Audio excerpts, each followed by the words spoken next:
Hello guys, हामी चाहिँ जाँदैछौँ आज पशुपति साँझको आरती हेर्नलाई र हामीले ट्याक्सी बोलाइसकेको थियो अनि ट्याक्सी चाहिँ हामीले आएर पर्खिरहेको रहेछ अनि हामी ट्याक्सी चढेर लाग्यौँ पशुपतितिर।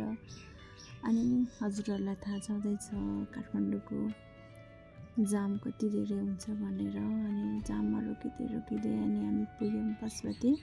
अनि मलाई चाहिँ धेरै अगाडिदेखि इच्छा थियो कि पशुपतिको साँझको आरती हेर्ने र आज त्यो चाहिँ पुरा भयो। अनि त्यति बेला चाहिँ मलाई धेरै नै खुसीवाला फिल भइरहेको थियो अनि हामी लाग्यौँ आरती हुने स्थानतिर। अनि त्यहाँ पुग्दा चाहिँ आरतीको लागि सबै तयारी गरिसकेको रहेछ अनि उहाँहरू आउनु भएर आरती पनि सुरु गर्नुभयो।